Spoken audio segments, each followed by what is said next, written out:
안녕하십니까? 언제나 소비자 편에서 방송하는 콘스탄트 김의 티스와 함께 돈 버는 아카데미 이번 시간에는요. 돈 버는 증여 상속이 되겠습니다. 이제 증여를 더 많이 해도 증여세가 없다 편이 되겠습니다. 자, 증여를 하게 된다면요. 증여재산 공제를 해주고 있습니다. 따라서 성년 자녀는요. 5천만 원까지 증여재산 공제를 해주고 미성년 자녀는 2천만 원까지 증여재산 공제를 해주고 있습니다. 그런데 이것은요, 2013년도까지는요, 성년 자녀는 3천만 원, 그 다음에 미성년 자녀는 1,500만 원이었습니다. 근데 2014년도에 바뀌었죠. 그 이후에 8년 동안 바뀌지 않았습니다. 물가 상승이나 사회 여건의 변화 등에 따라서 사실은 증여재산 공제가 좀 더 인상돼야 되는 것은 맞는 것이죠. 자, 그래서 증여재산 공제 성년 자녀 같은 경우는 5천만 원이다 보니까요. 만약에 성년 자녀한테 1억 원을 증여한다. 그러면요. 5천만 원을 공제하고 5천만 원에 대해서 10% 500만 원의 증여세는 피할 수가 없었습니다. 자, 그리고요. 미성년 자녀, 만 19세 미만 자녀한테 5천만 원을 증여한다. 그러면요. 2천만 원 공제를 한 다음에 나머지 3천만 원에 대해서 10% 300만 원의 증여세 또한 피할 수가 없었죠. 그리고 배우자한테 증여하는 경우에도 당연히 배우자 증여재산 공제가 있습니다. 이때 배우자는 법정 배우자죠. 혼인한 사람을 말하게 되겠습니다. 사실혼은 되지 않습니다. 그래서 6억 원까지 공제를 해주고 있습니다. 그런데 이것도요. 사실은 2007년도까지는 3억 원이었습니다. 그런데 2008년도에 6억 원으로 상향 조정했는데 문제는 거의 어떻습니까? 14년 동안 변화가 없다는 것이 되겠습니다. 이것이 좀 문제죠. 자, 그래서 배우자한테 아파트 16억 원짜리를 증여한다. 이랬을 때는요, 6억 원을 공제받고 10억 원에 대해서 2억 4천만 원의 증여세를 피할 수가 없었습니다. 그런데 이번에 윤석열 정부에서 세법 개정을 추진하고 있죠. 그래서 성년자녀 증여재산 공제액을요, 현행 5천만 원에서 1억 원으로 늘리는 것을 추진하고 있습니다. 그러다 보니까요, 1억 원을 증여했다, 내년도부터. 그랬을 때 증여세는 0이 되겠습니다.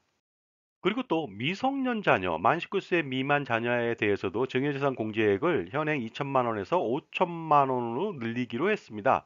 그래서 내년도에 5천만 원을 미성년 자녀한테 증여했다. 이랬을 때도 마찬가지로 증여세는 제로가 되겠습니다.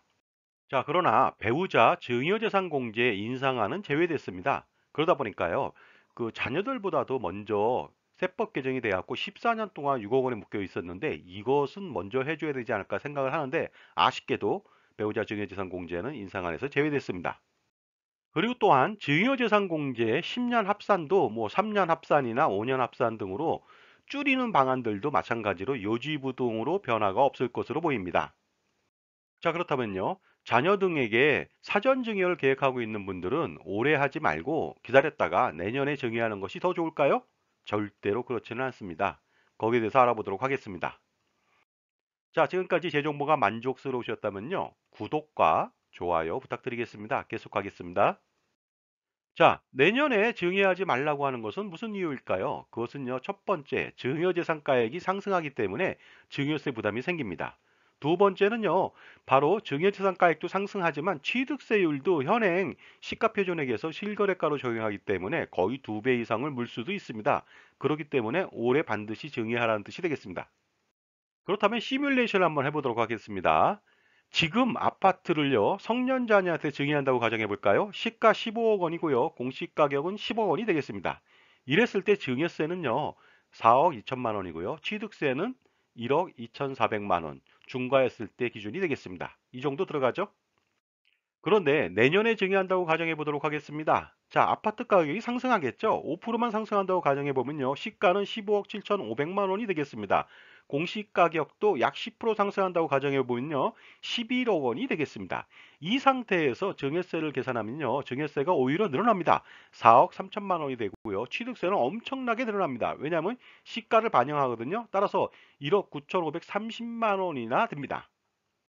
자, 그렇다면요. 손익 비교해 보도록 하겠습니다. 올해 증여한다. 그러면 증여세는 4억 2천만 원이고요. 취득세는 1억 2,400만 원이 되겠습니다. 공시가격에 대한 12.4% 기준이고요. 합계는 5억 4,200만 원이 되고요.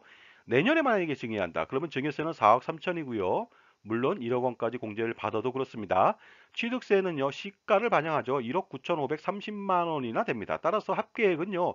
6억 2,530만 원이나 되다 보니까요. 증여세는 무려 내년에 증여하면 1,000만 원 더 부담해야 되고요. 그 다음에 취득세는 무려 7,130만 원, 토탈 합쳐서 8,130만 원을 더 부담해야 되다 보니까 당연히 올해 증여해야 되겠죠. 그리고 또 올해보다 내년에 증여한다. 이랬을 때 문제점은 있습니다. 뭐냐면요. 피상속인이 조기에 사망할 수도 있잖아요. 이랬을 때는 상속세를 절세할 수가 없습니다. 그러다 보니까 어떻습니까? 빨리 증여하는 것이 좋겠죠. 자, 그리고 또 빨리 증여하는 이유는요. 10년 합산 때문에 그렇습니다. 그렇기 때문에 조기 증여가 가장 중요하다고 볼 수가 있습니다. 그래서 증여의 적기는 언제냐? 바로 증여재산 공제액이 인상되는 때가 아니고요. 바로 지금입니다. Now. 따라서 지금 다양한 절세 전략을 수립할 필요가 있겠죠. 왜냐하면요. 수억 원을 벌기는 어려워도 수억 원을 절세하기는 굉장히 쉬울 수도 있기 때문에 그렇습니다. 저는 IFA, Independent Financial Advisor, 독립된 자산관리사, 그 다음에 CFP 중에서 15년 이상 인증한 CFP 골드 클럽에 소속되어 있는 사람입니다. 따라서 3천여 차례 이상의 증여상속 컨설팅의 경험이 있다 보니까요. 어떻습니까, 여러분? 증여상속세 절세 방안 콘스탄트 김과 한번 해보시기 바랍니다. 자, 지금까지요. 내년도의 증여재산 공제액 인상에 대해서 알아봤습니다. 감사합니다.